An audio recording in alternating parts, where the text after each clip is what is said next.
Help! Mommy is all dried up.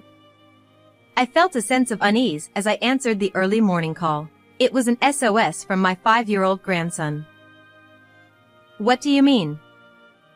Where's Daddy? I asked, unable to grasp the situation, only to be hit with another shock. He pushed Mommy down the stairs a while ago and then left. I had always thought my daughter's family was living happily together. What on earth had happened to them? Trying to calm myself down, I hurried to my daughter's house.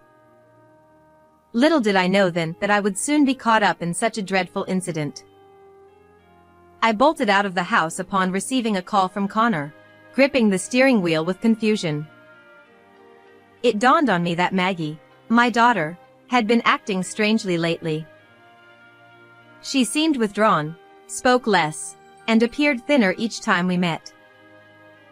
When I expressed concern and asked, "What's wrong?" she would laugh it off, saying she just had a bad case of summer fatigue. However, behind that smile, there was no energy.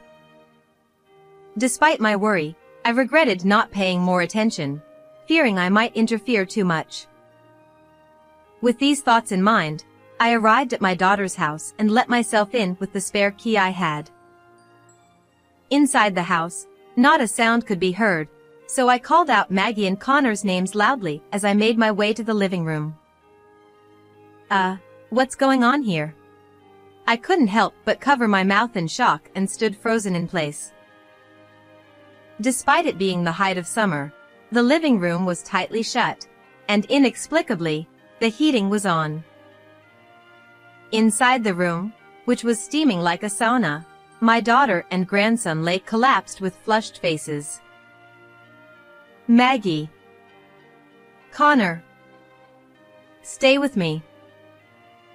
Though I could confirm they were still breathing, they both were unconscious and neither of them responded to my calls. Both. I quickly called an ambulance and then used ice packs from the refrigerator to cool down their bodies. After that, I contacted my son-in-law, Hugo, on his mobile phone. He said he had been on a business trip since the previous day and was terribly shaken by the news of his wife and son's critical condition. Come to think of it, Maggie had been saying she wasn't feeling well for a while. Apparently, my daughter had been taking sleeping pills every night because she couldn't sleep. She must have accidentally switched the air conditioning to heating and then fallen asleep as the medication took effect. His words gave me a sense of unease. Could such a thing really happen? Maggie had been sleeping in the living room, not the bedroom. Moreover, both my daughter and grandson were not in pajamas, and she hadn't even removed her makeup yet. Given Maggie's meticulous nature, I couldn't imagine her taking medication and falling asleep in the living room before putting Connor to bed. However, at that moment, my thoughts were interrupted by the approaching sirens of the ambulance. Since my son-in-law mentioned he had urgent work and couldn't return immediately, I told him I would contact him again once we arrived at the hospital. With that, I was about to hang up the phone. By the way, Connor said something strange on the phone. He said Daddy pushed Mommy down the stairs a long time ago and left. Do you know what that could mean? I have no idea at all. Maybe he had a scary dream or something. Yeah, you're probably right. Sorry for saying weird things. Well, the ambulance has arrived, so I gotta go. At that time, I still had no suspicion whatsoever about Hugo, and I believed as he said, that my grandson must have had a bad dream. Maggie and Connor, who were taken to the hospital, were suffering from severe heat stroke and dehydration, and they did not regain consciousness that day. However, thanks to the diligent efforts of the doctors, they managed to overcome the critical condition, and the next day, it was my grandson who woke up first. Connor. Thank goodness. Overwhelmed with relief, I couldn't help but cry. Where's Mommy? Don't worry, she's gonna be fine. And Daddy will come here soon. Then, my grandson's face suddenly contorted. No. Don't let Daddy come. Oh, no. You still need to rest. I quickly stopped Connor, who had jumped out of bed in a panic. I want to see Mommy. Where is she? Connor, calm down. What do you mean? What happened? Daddy pushed Mommy down the stairs. All right. It's going to be okay. Just calm down. I comforted my excited grandson, gave him some water to drink, and decided to listen to what he had to say. Mommy and Daddy have been fighting all the time. The story told by Connor was something I had no idea about at all. He said that Hugo regularly raised his hand to Maggie. That night, they had a heated argument again, and in front of Connor, Hugo pushed Maggie down the stairs. What the heck? I recalled my daughter's recent behavior and finally understood that this was the reason she had been so down. However, while violence is absolutely unacceptable, marital issues can be complex and only truly understood by the individuals involved. In addition, I had reservations about how much I could believe what my grandson said. Hugo I knew was gentle and kind, someone who cherished Maggie and Connor deeply. Moreover, he had said on the phone that he had been on a business trip since the previous day. Grandma, do you not believe what I'm saying? Sensing my reluctance and unease, he looked at me with teary eyes. Seeing this, I was deeply shaken. Connor is normally very smart and not the kind of child to tell pointless lies. I found it especially puzzling that he hadn't woken up until morning in such a hot room. Hey, Connor. Do you know where Daddy went after he pushed Mommy? I don't know. But he said he had an important promise with Barbara. Barbara? Yeah, Daddy's affair. What did you say? I couldn't believe my ears hearing such shocking words from my 5-year-old grandson. Connor, do you understand what affair means? Not really. I secretly overheard Mommy saying that to Daddy. I sighed involuntarily. I never imagined that my daughter and her husband were going through something like that. My heart ached, thinking about how much Maggie and Connor must have been suffering, and my distrust toward Hugo grew within me. Could it be that he was the one who turned on the heating in the room? As that thought struck me, a chill ran down my spine. It suggested that my son-in-law might have intended to harm Maggie and Connor.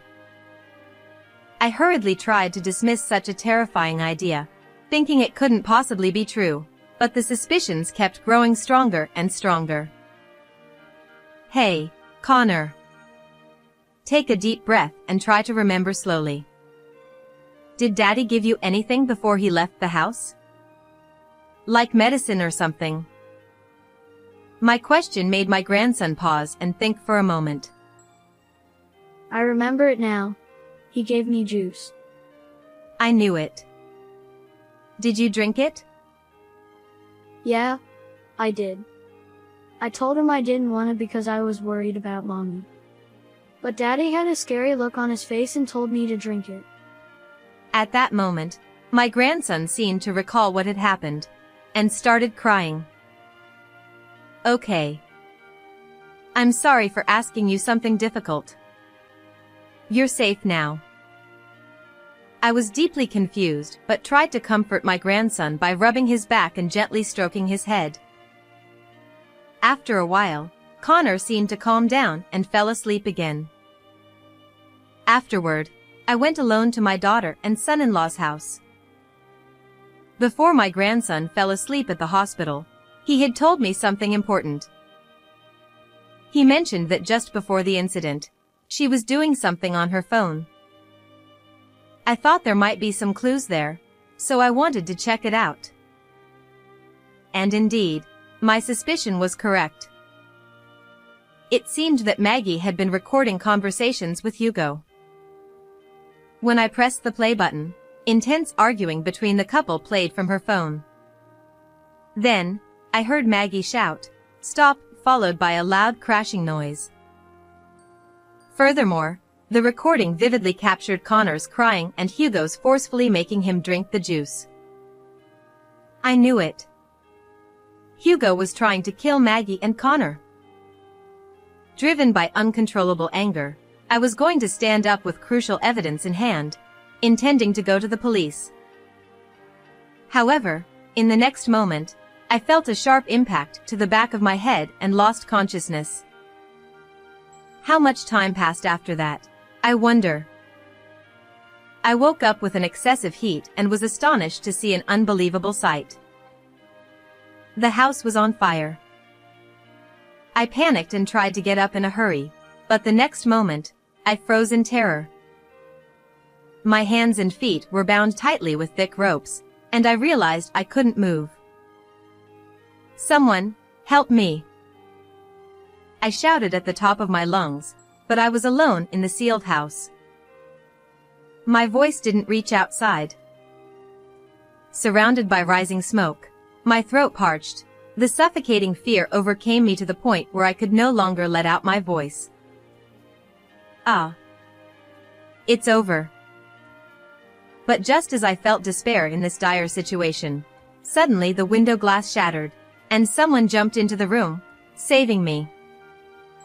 Several hours later, I made a call to the perpetrator who had attacked me at my daughter's house. "You've really gone too far. But unfortunately for you, I'm still alive." The damage to the house was just a small fire. Upon hearing this, the person on the other end of the phone was briefly stunned, but then immediately played dumb. What are you talking about? Actually, while I was unconscious from being hit, the perpetrator had taken the phone with the evidence. Of course, it was none other than my son-in-law, Hugo. How audacious. I know everything now. What you did to Maggie and Connor, and you even tried to kill me after I found out. Excuse me? I have no idea what you're talking about. Well, you can pretend to be clueless for now. You might not know this, but there are other pieces of evidence. Wait. What do you mean by evidence? If you want to find out, come to my house right now. I want to hear the truth from you before I go to the police. I hung up the phone after saying that. Now, it's finally time for the showdown. I'm going to crush that devil of a man thoroughly. Prepare yourself because I won't hold back. With each passing moment, my determination to confront my son-in-law grew stronger and stronger. Hugo arrived within an hour after that. What was that phone call about? It was quite surprising to hear such things out of the blue. I was the one who was surprised. I didn't know you were such a cowardly person. What's this all about? Please don't say such a thing. Don't play innocent. This morning, Connor woke up. It was a lie that you were on a business trip. I heard everything you did to my daughter and grandson the night before yesterday. I glared fiercely at Hugo and raised my voice, but he seemed completely unfazed. With an air of calm confidence, he smirked and mocked me. Bullshit. I don't know what you heard, but that's either a dream Connor had or his lie. It's crazy to believe what such a small kid says. Connor doesn't lie, and he's much smarter than you think. He knew that you were cheating, Hugo. He's been hurt by his parents' bad relationship for a long time. So, I don't know anything about that. Isn't it just some fantasy typical of kids, Don't play dumb. You made plans to go on a trip with your mistress. And because Maggie confronted you about it, you got into an argument and tried to harm my daughter and grandson. Maggie and Connor's anguish weighed heavily on my mind, and tears involuntarily streamed down my cheeks. However, Hugo looked even more delighted and sneered at me. It's completely ridiculous. Are you starting to lose your mind because of your age? Maggie recorded your conversations from the night before last on her phone. I listened to that audio earlier. Oh, is that so? Then please, let me hear it too. Don't play dumb. You took her phone from me. And then you tried to kill me by setting the fire. Ha ha ha ha ha. In the end, you have no evidence. That means it's just an accusation. Even if you go to the police, they'll just laugh it off as the ramblings of children and old people. Hugo then burst into an exaggerated laugh, clutching his stomach theatrically. Well then, I'm leaving. I don't have time to play detective with an old woman. Then, he turned his back and started to walk away. Wait a moment. Can you still make excuses after seeing this? I called out to stop him, and as he turned around, I thrust my phone screen in front of him and started playing a certain video. It was the living room of my daughter's house a few hours earlier. The video showed my son-in-law striking me from behind with a golf club, setting fire, and then hastily fleeing the scene. Seeing this, Hugo's demeanor abruptly changed. The calmness he had maintained vanished instantly, and his expression shifted dramatically. Hey, what's this? When did you film that? Even you didn't expect it. I looked straight at him, and he turned pale, his lips trembling uncontrollably. See? I told you there was more evidence. If I show this to the police, you're done. Damn it, you meddling old fool. Hugo finally snapped and lunged at me, trying to snatch the phone from my hand. However, just before he could reach me, I swiftly dodged and stuck out one foot, tripping him.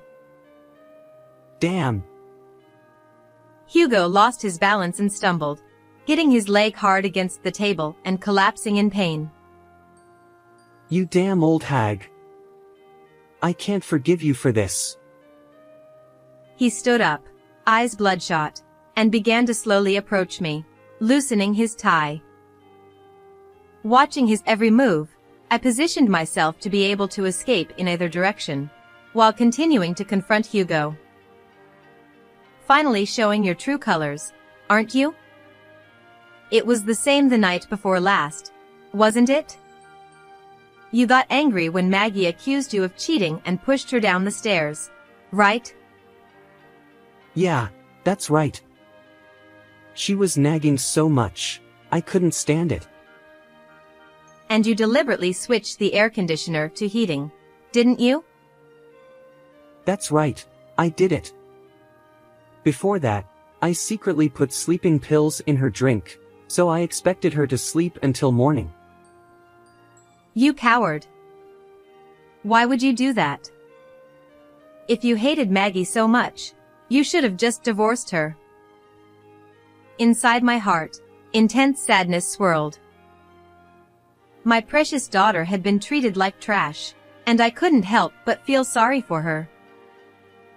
Yeah, that was my plan.